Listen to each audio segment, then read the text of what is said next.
Salut à tous et bienvenue dans cette nouvelle vidéo. Aujourd'hui, direction Lille pour nous intéresser à la dernière recrue du LOSC, avant-centre Hamza Igaman qui arrive des Glasgow Rangers pour une petite dizaine de millions d'euros. Alors Hamza Igaman, qui c'est? Eh bien c'est un attaquant marocain né en 2002, comme vous le voyez, 1m81, 22 ans, qui sort de sa première saison pleine avec les Glasgow Rangers. Il vient de commencer évidemment la deuxième, mais donc sa première saison pleine avec les Glasgow Rangers qu'il avait rejoint à l'été 2024 après 2 saisons du côté du FAR Rabat.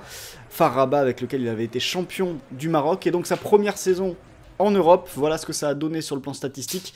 16 buts marqués, 3 passes décisives en 2651 minutes de jeu, 11 buts en première chip, 4 buts tout de même en Ligue Europa en 455 minutes de jeu. Il a notamment croisé la route de l'OGC Nice, auquel il avait fait beaucoup de mal avec un doublé et une passe décisive, et donc le voilà déjà en train de franchir un palier et de rejoindre la Ligue 1. Mais Hamza Igaman, qu'est-ce que ça vaut en vrai? Eh bien c'est ce qu'on va essayer de voir dans cette vidéo.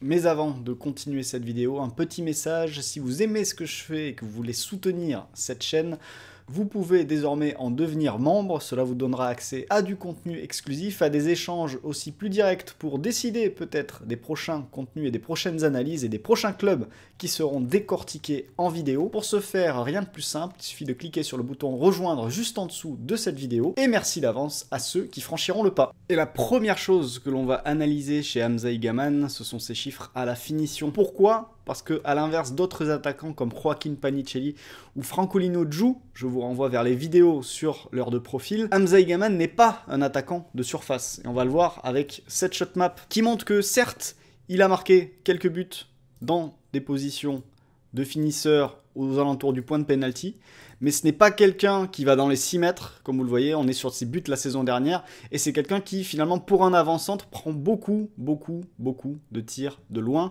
et consomme aussi beaucoup de tirs. Comme vous le voyez, il a surperformé ses XG, 12 buts marqués pour 9,12 XG, mais quand on passe aux statistiques par 90 minutes, on voit que c'est quelqu'un qui prend beaucoup de tirs, plus de 4 tirs par match, quand des attaquants de surface plus classiques sont à 2,5 ou 3 tirs maximum.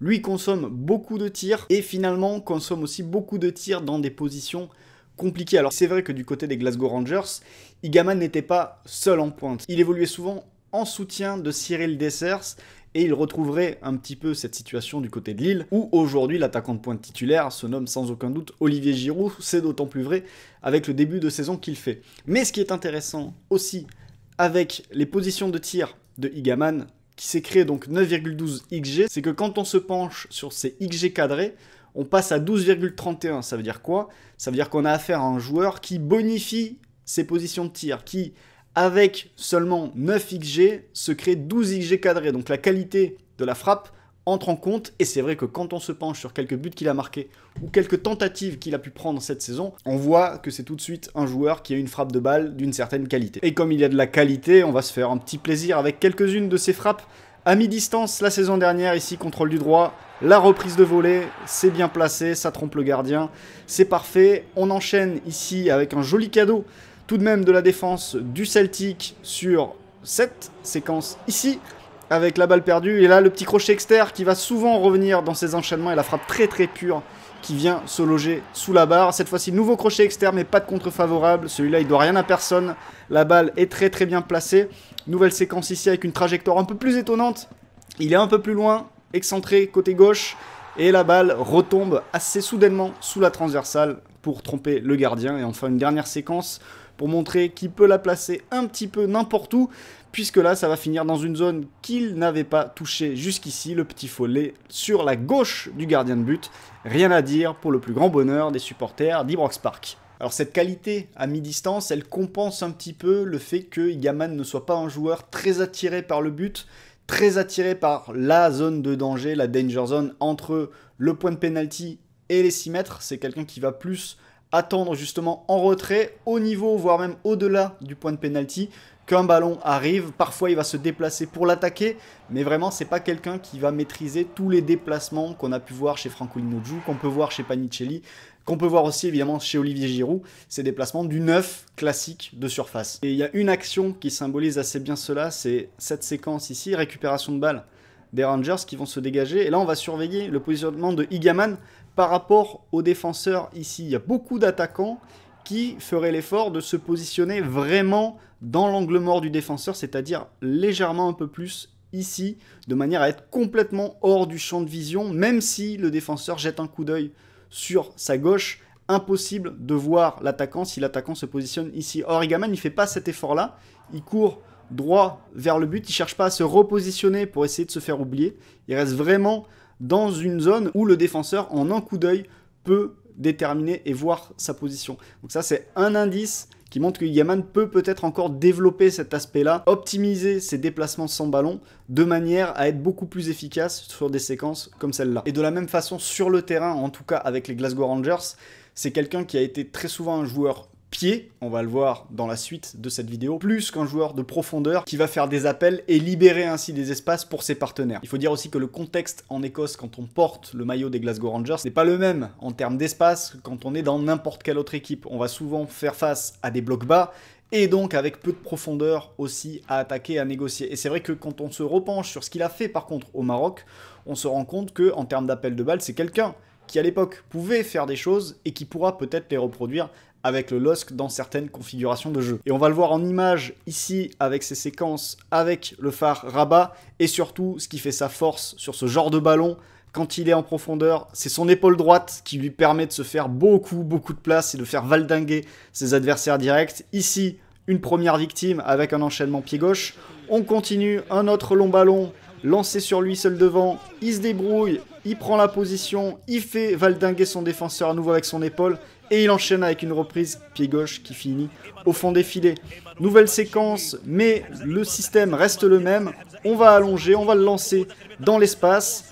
Et là, son accélération qui fait la différence et surtout sa résistance au contact. Il a pris la position, impossible de le faire bouger depuis sur cette épaule droite. Et cette fois-ci, c'est une passe décisive pour un partenaire. Là, ça change un petit peu. Il va se servir de son épaule gauche pour se protéger, se créer la distance avec le bras et enchaîner cette fois-ci du pied droit. Et maintenant, nous sommes en Écosse. Et en Écosse, il a quand même montré à certains moments qu'il avait encore ces qualités-là. Ici, il met la pression sur le défenseur. Et là, à nouveau, ça va être sa capacité à résister au retour avec son épaule droite pour garder la position. Impossible de lui repasser devant. Et malheureusement, là, il n'arrive pas à pousser la balle au fond des filets. Nouvelle séquence ici face au Celtic. Cette fois-ci, c'est plus l'épaule gauche qui va servir, le bras gauche même plutôt, pour maintenir l'adversaire à distance. Et là, on continue ici avec une entrée dans la surface. Et cette fois-ci, à nouveau, le bras gauche, même s'il est moins solide de ce côté-là, il permet quand même de maintenir l'adversaire à distance et de créer une nouvelle occasion de but. Et là, à nouveau, une conservation. On voit à nouveau sa résistance, épaule droite, et le fait d'écarter le ballon, de permettre la progression de son équipe. On continue à nouveau la prise de balle, et là, à nouveau, il va enchaîner, et il va rentrer dans la surface. Et là aussi, il faut noter qu'il y a un gros dynamisme chez lui sur les premiers mètres. C'est des petites foulées, mais il arrive à monter à une certaine vitesse. Il a même été chronométré au maximum à 34,3 km/h, ce qui est assez élevé pour un attaquant. Et en l'occurrence, ici, ça nous donne une panoplie assez intrigante qui peut rappeler Carlos Tevez ou Lautaro Martinez, pour ne citer que des Argentins, c'est-à-dire ces joueurs qui peuvent être très dynamiques, peuvent monter à de grandes vitesses en enchaînant les petites foulées dues à leur gabarit pas si grand que ça, 1m81 je le rappelle pour Igaman. Après, on va voir que sur le plan technique et sur le plan des choix, on en est encore loin, mais c'est vrai que le profil physique d'Igaman nous laisse assez optimiste sur sa capacité à s'adapter à la Ligue 1 sur ce point-là en particulier. Il y a un autre point qui intrigue lorsque l'on se penche sur le profil de Hamza Igaman, c'est qu'il est annoncé par certains fournisseurs de données, comme par exemple ici Fotmob, donc c'est Opta qui est derrière, qu'il annonce donc comme étant un joueur ambidextre ici. C'était aussi le cas il y a quelques jours sur Transfermarkt, c'est plus le cas maintenant puisque Transfermarkt l'annonce droitier, et c'est vrai que quand on se penche un petit peu sur certaines actions en particulier, on comprend que l'ambidextrie d'Igaman est peut-être un petit peu exagérée. Et on va le voir avec quelques exemples ici, comme là d'abord dans le jeu. Ici, un joueur ambidextre, ou en tout cas qui a l'habitude de bien utiliser son pied gauche, pourrait enchaîner avec une conduite de balle pied gauche et peut-être essayer de trouver ce joueur-là entre les lignes. Il va préférer finalement continuer pied droit et donner une passe latérale. Autre séquence ici encore plus évidente, pas loin du but. Ici, passe en retrait, une superbe feinte de corps. Je vous renvoie vers la vidéo que j'ai faite, le petit short sur Malik Fofana face au FC Metz. Là, la feinte de corps met le défenseur dans le vent. Il pourrait essayer d'enchaîner pied gauche derrière et finalement il décide de crocheter extérieur du droit. J'ai beaucoup parlé déjà de son extérieur du droit qu'il utilise beaucoup dans ses enchaînements et finalement l'extérieur du droit le renvoie vers le côté fermé et l'empêche de conclure correctement l'action. Autre séquence ici, là encore il va être ouvert pour pouvoir enchaîner sur son gauche peut-être et là il va encore revenir le petit extérieur du droit pour enchaîner. Donc là, on sent vraiment une préférence très marquée quand même pour la finition pied droit chez Igaman. Et ça va être évident sur cette séquence-là. Alors là, vous allez me dire, mais Florent, il a fini pied gauche, donc ça va, il est pied gauche. En fait, quand on regarde ensuite, en réalité, ce qui se passe, c'est qu'il arrive à improviser après pour finir pied gauche. Mais en réalité, quand on regarde le ralenti, on comprend que il veut d'abord se l'amener extérieur du droit, alors que là, en effet, il pourrait continuer et enchaîner d'une frappe puissante du gauche, mais il va à nouveau tenter son petit crochet externe, c'est parce qu'il rate son crochet externe que derrière, il arrive à improviser, le défenseur aussi se rate un petit peu, et lui ouvre la porte pour finir. Ça va être très évident ici, et enchaîner avec une grosse frappe du gauche, et là, à nouveau, il met le coup de frein pour se remettre sur son droit et tenter son petit crochet externe, crochet qu'il ne va pas réussir à faire, comme vous le voyez, et là, il arrive ensuite à se réorienter, à se réajuster et à enchaîner du gauche pour terminer. Et donc on voit quand même que sur cette situation, il improvise une finition pied gauche, mais sa préférence, elle est évidente. Quand il faut finir les actions, c'est le pied droit qui domine chez lui. Alors on a évoqué sa finition, son profil physique, certaines de ses préférences motrices. Maintenant, on va se pencher sur un autre aspect du jeu d'Igaman qu'on n'a pas trop développé jusqu'ici, c'est sa créativité. On le voit avec sa fiche ici, où vous voyez à droite dans le radar qu'il excelle en termes d'expected assist. Il est au-delà du top 10% des attaquants, et en effet, il est dans le top 5,6%. Il se retrouve aussi dans le top 4% au niveau des passes réalisées dans la surface de réparation, donc les entrées dans la surface par la passe, et aussi dans le top 1,8% en termes de deep completion, c'est-à-dire les passes réalisées près du but adverse.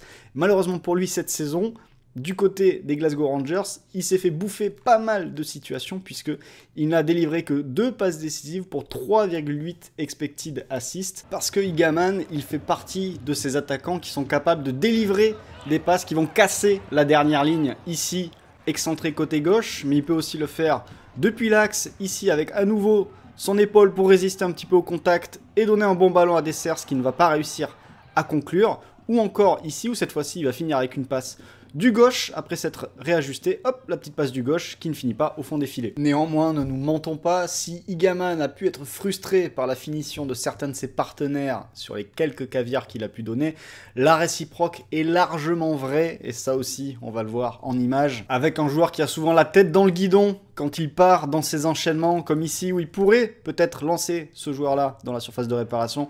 Il choisit la frappe, et c'est aussi l'inconvénient peut-être de savoir qu'on a une bonne frappe à mi-distance parfois. On oublie des partenaires beaucoup mieux placés comme ici. Il est dans son enchaînement, il enchaîne une frappe alors que là, il pourrait peut-être décaler son avant-centre qui pourrait rentrer dans la surface et conclure. C'est cadré tout de même, c'est pas complètement raté, mais c'est frustrant peut-être pour les partenaires. Là encore, il est tout seul dans la surface de réparation, il est dans son truc, et là vous voyez en entrée de surface, vous voyez Tavernier qui est plutôt bon à mi-distance, qui va attendre et qui va s'énerver un petit peu frustré de l'attitude d'Igaman sur cette action. Autre séquence ici, où à nouveau la balle va lui revenir, et là encore, il est tête baissée dans son enchaînement, alors que là, une petite passe vers Dessers aurait pu complètement permettre à Dessers de se retrouver en face à face avec le gardien. Là encore, il tente sa chance de loin, et ce n'est pas cadré cette fois-ci. D'autres exemples où sa vision du jeu laisse un peu à désirer, et où on peut se demander d'ailleurs s'il n'a pas un problème pour voir ce qui se passe sur sa droite par rapport à ce qui se passe sur sa gauche. Parce que ici, par exemple, il va complètement oublier ce qui se passe à droite et il donne un ballon un peu rapidement alors qu'il aurait pu continuer à fixer. Décrochage entre les lignes, il se rend disponible. Et là, il manque sans doute un petit scan pour être sûr de ce qui se passe dans son dos et pouvoir enchaîner concrètement et s'orienter vers l'avant, enchaîner avec son pied droit en plus et démarrer, partir en fixation.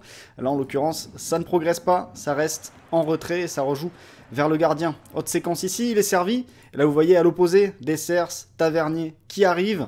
Et finalement, il est dans son enchaînement.